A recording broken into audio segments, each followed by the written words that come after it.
When people are going through hardship, they often ask the same question again and again. They ask it in sujood, they ask it in tears, they ask it in silence when no one is watching. They say, Ya Allah, when will this end? And sometimes the test does not end when you think it should. Sometimes it continues even after you have prayed, even after you have tried to be patient, even after you feel exhausted. But my brothers and sisters, Allah does not end tests randomly, and Allah does not lift hardship without wisdom. When Allah ends a test, there is a sign, and it appears before the relief you are waiting for. Many people miss it because they are only watching the situation. Allah wants you to watch your heart. Let me share this with you carefully. When Allah is about to end a test, many people expect the outside world to change first. They expect the problem to disappear, the doors to open, the people to soften, the pressure to lift. They keep watching their circumstances closely, measuring every small shift, hoping this will be the moment everything finally turns around. But that is not how Allah works. Very often, when Allah is preparing to end a test, the situation around you looks exactly the same. The challenge is still there. The uncertainty is still there. The delay is still there. From the outside, nothing seems different at all. If someone were to look at your life, they might say, you are still in the same place. Nothing has changed. Yet something profound is happening where most people are not looking. Something is changing inside your heart. You begin to notice that you are no longer reacting the same way you used to. The same words that once triggered anger now pass with less weight. The same silence that once suffocated you now feels manageable. The same pressure that once made your chest tighten now feels lighter, even though it has not disappeared. This change is subtle, but it is powerful. It shows up in how you breathe. You are no longer constantly holding your breath, waiting for bad news. You are no longer waking up with that immediate sense of dread. You still feel concern, yes, but it no longer controls you. The panic that once lived in your chest begins to loosen its grip. This is not because you stopped caring. It is because Allah is strengthening you from within. Many people misunderstand strength. They think strength means never feeling pain, never feeling fear, never feeling overwhelmed. That is not strength. That is denial. Real strength is feeling the weight of a test and still being able to stand without collapsing inside. When Allah is about to end a test, He does not rush to remove the pain. He removes the panic first. He removes the desperation first. He removes the constant inner noise that tells you, I can't handle this anymore. Why does Allah do this? Because if the situation were to change before your heart changed, you would remain fragile. The next test would break you the same way. The next delay would shake you the same way. Allah does not just want to rescue you from one hardship. He wants to prepare you for life itself. So He stabilizes the heart before He shifts the circumstances. You may notice that you are no longer begging Allah in a frantic way. Your dua becomes calmer. Your tears may still fall, but they no longer come from panic. They come from sincerity. You are no longer demanding an immediate outcome. You are trusting the process, even if it still hurts. This inner calm does not mean the test is easy. It means your heart has grown. You begin to accept that some things are out of your control, and instead of fighting that reality, you surrender it to Allah. That surrender is not defeat, it is alignment. It is the heart finally resting where it was always meant to rest. This is why people sometimes say, I don't know why, but I feel okay, even though nothing has changed. That feeling is not random. That is Allah placing sakina into your heart. Sakina is not happiness, it is stability. It is the ability to remain steady even when the ground beneath you feels uncertain. And Allah places sakina only when a heart is ready to carry it. Another sign within this inner change is that you stop replaying the same thoughts over and over again. Earlier in the test, your mind was loud. It kept asking the same questions. Why is this happening? What if it gets worse? How long will this last? These thoughts drained you more than the situation itself.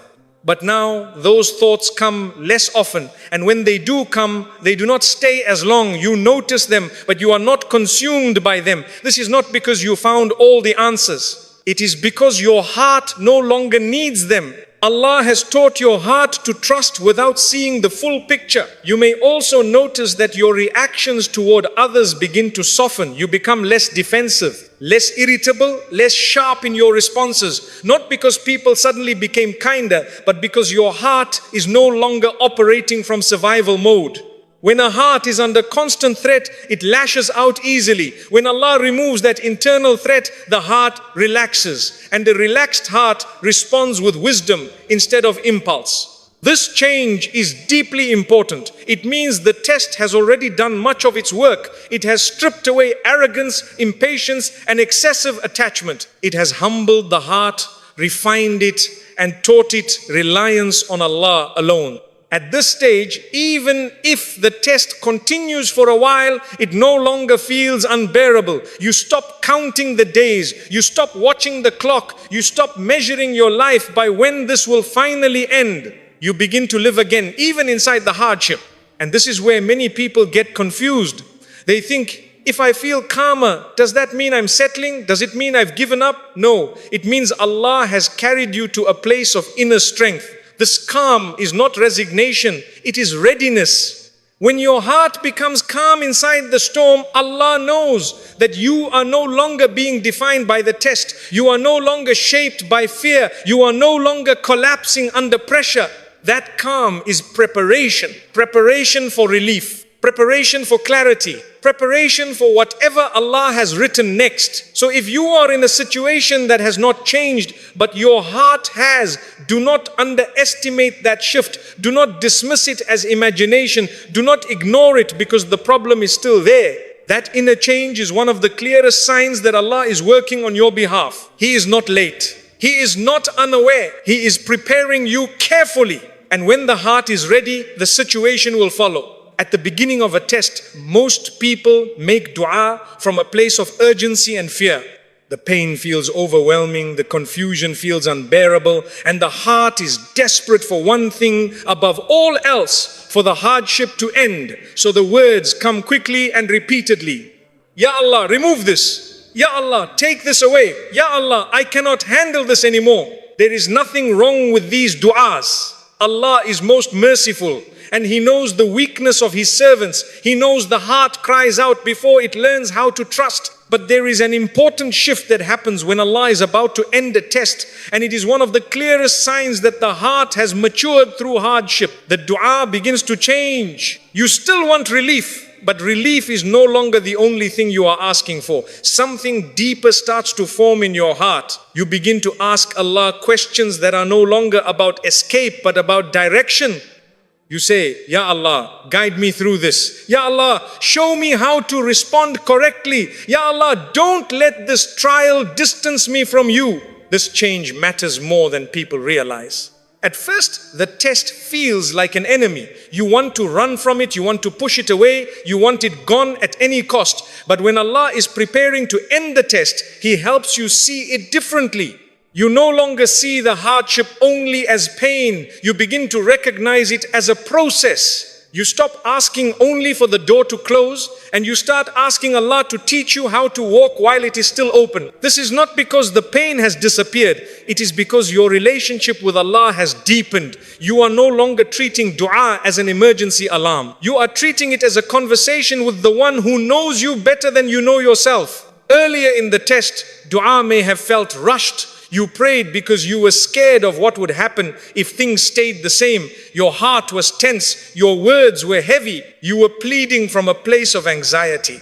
Now, even though the test may still be present, your dua slows down. You speak with more calm. You pause. You reflect. You ask Allah to shape your response, not just your outcome. This is a powerful sign of trust. It shows that your heart is no longer trying to control the timing or the result. Instead, it is placing itself under Allah's wisdom. You accept that Allah sees what you do not. You accept that there may be lessons you have not fully absorbed yet.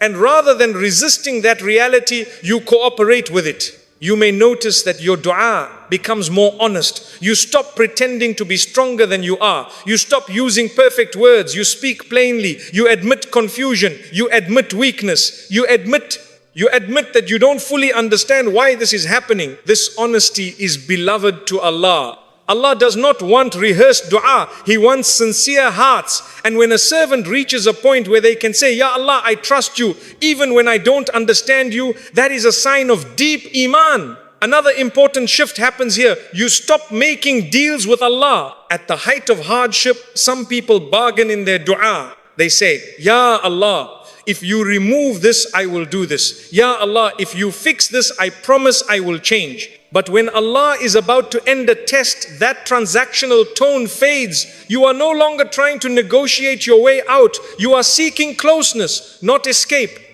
You say, Ya Allah, help me remain obedient regardless of what you decide. Ya Allah, keep my heart firm. Ya Allah, let me leave this test better than I entered it. This is a sign that the test has already softened your ego. You are no longer placing conditions on your worship. You are no longer tying your faith to outcomes. You worship Allah because He is Allah, not because He has already solved your problem. This level of sincerity does not appear at the beginning of hardship. It is forged inside it. You may also notice that your dua includes others more. Earlier, your pain consumed your attention. Everything revolved around what you were going through.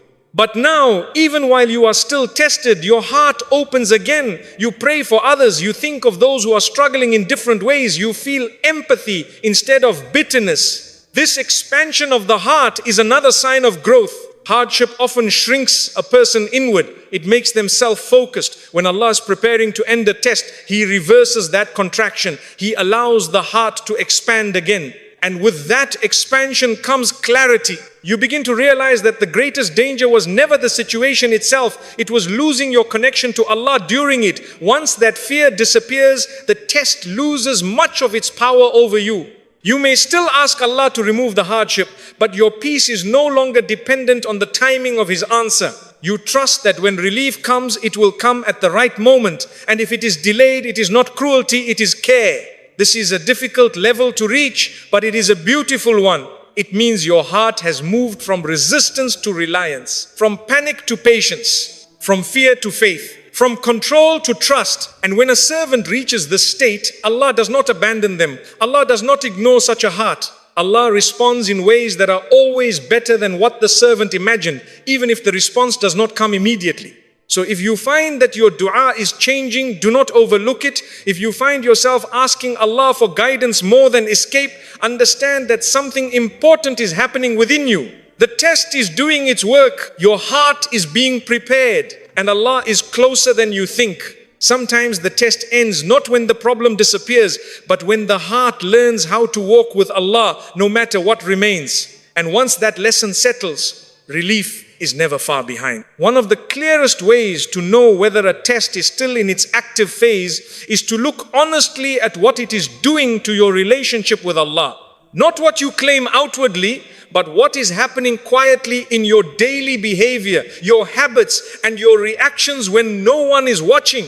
At the beginning of a test, hardship often pushes people towards sin, not because they are bad people, but because pain exposes weakness. When pressure builds, patience thins. When frustration grows, the tongue becomes careless. When hope feels distant, obedience starts to feel heavy. This is why tests can be dangerous if a person is not aware. You may begin neglecting salah, not because you don't believe, but because your heart feels tired. You may delay prayers, rush them, or pray without presence. You may start complaining excessively, speaking with bitterness, or expressing resentment toward people who are not responsible for your pain. Some people even begin questioning Allah's decree in ways that damage their Iman. This does not make you evil, it makes you human. But it also tells you something important. The test is still shaping you. When Allah is about to end a test, a noticeable shift takes place. The hardship loses its power to drag you away from obedience. The situation may still be difficult, but it no longer pushes you toward disobedience the way it once did. You become more careful, not less. You guard your salah more intentionally. Even when your heart is heavy, you may not feel motivated, but you still stand before Allah. You may still feel exhausted, but you refuse to let the test become an excuse for neglecting what matters most. This is not perfection, this is sincerity. Earlier, the test may have triggered sharp words, emotional outbursts, or impulsive decisions. But now, even when you feel anger or frustration, you pause, you think before you speak. You restrain your tongue. You choose silence over regret. This restraint is not coming from fear of people. It is coming from awareness of Allah. That awareness is one of the strongest signs that the test is nearing its completion. Allah never intends a test to destroy a person's Iman. If a hardship is pulling you away from Allah, then it is still working on exposing areas that need correction. But when the same hardship begins pushing you closer to Allah, it has fulfilled much of its purpose. You begin to realize something important. Losing your connection with Allah would be a far greater loss than the hardship itself. This realization changes everything. You stop using pain as justification for bad behavior. You stop saying, I'm only like this because I'm suffering. You take responsibility for your actions again. You understand that while you may not control the test, you are always accountable for your response. This accountability is not harsh, it is empowering. It means the test no longer owns you. You may also notice that you stop seeking comfort in things that distance you from Allah. Earlier, you may have escaped into distractions that numbed the pain but left your heart emptier. You may have turned to unhealthy habits, negative conversations, or emotional dependencies that only deepened the struggle. Now, those escapes lose their appeal. You may still feel the urge, but you resist it, not because you are forcing yourself, but because your heart has tasted something better. You have experienced the stability that comes from staying close to Allah, and you do not want to trade that for temporary relief. This is a powerful transformation. It means the test has purified your priorities. It has taught you that relief without obedience is not true relief. Peace that comes from disobedience is fragile and short-lived. It fades quickly and leaves guilt behind. When Allah is preparing to end a test, He often strengthens a person's taqwa. You become more conscious of Allah in small moments, not just in public acts of worship. You are more aware of your intentions. You catch yourself before crossing lines you once crossed easily. This heightened awareness is a gift. It shows that the test has refined your character, not just challenged it. You may also notice that your repentance becomes more sincere. Earlier, you may have repented out of fear, guilt, or desperation. Now, your repentance is quieter and deeper. You seek Allah's forgiveness not because you are afraid of punishment, but because you genuinely want to remain close to Him. This kind of repentance cleans the heart. And when the heart is cleaned, Allah lifts burdens more easily. It is important to understand this clearly. Allah does not end tests when a person becomes flawless. He ends tests when a person becomes aware, when they can feel pain without letting it turn them away from Him, when they can struggle without abandoning their principles. This is why some tests last longer than others. It is not because Allah is displeased. It is because Allah is teaching something that cannot be rushed. But when you reach the point where the test no longer increases your sin, no longer weakens your Iman, and no longer excuses